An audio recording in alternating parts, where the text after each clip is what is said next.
Love is in the air ng God, asin napano nin kilig ang ginibong kasalang bayan kanako Bicol Party List kan Sabado, Pebrero 25 sa siyudad nin Legazpi. An bagong mag-agom na si Cyrene asin Aljun, ug mananggad na narealisar na ang sa indang pangaturogan na maikasal. Siyempre po, maugmahon po dahil nabasbasan na po kami ni Father. Nakasal na po kami after 8 years na pagsasama po namin. Salamat po sa Ako Bicol.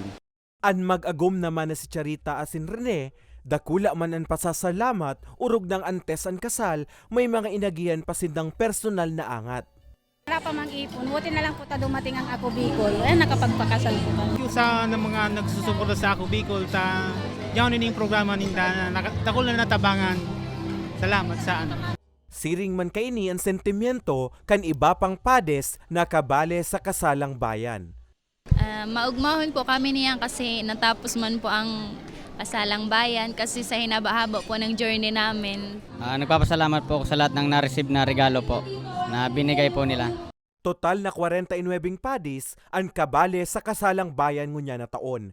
Presente sa aktibidad, sinda ako Bicol Party List Congressman Elizalde asin Jill Bongalon. Asin ako Bicol Party List Executive Director Attorney Alfredo Pido Garbin na diretsong ninong naman kan mga bagong kasal. Presente man sa okasyon si Albay 2nd District Representative Congressman Joey Salceda.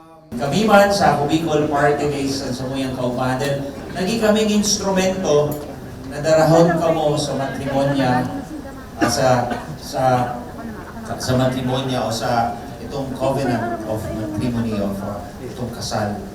Actually, ining kasal na ini, may mga epekto po ini. Enot, sa PhilHealth, sa marami ako na bagay, ako po kasal, they recognize, tinahit sa inyong aki, na maging beneficiary po. Sa pagtatapos kan programa kan Kasalang Bayan, nakaresibi manin regalo ang mga bagong kasal, arog kan duwang sakong bagas, cake, cash gift, asin sa indang wedding photo. Sustainable Livelihood Program.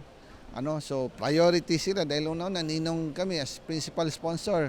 Obligasyon mo na tulungan. So pwede sila mag-test yung mga anak nila. Yung test the training, alam niyo na, merong sewing, merong welding, kung ano yung gusto nila.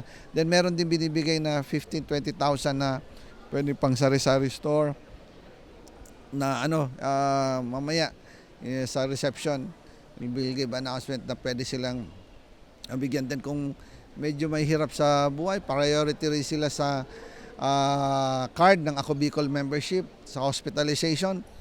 Priority, zero billing, walang babayaran. Sa education, we have educational assistance. To private, to public.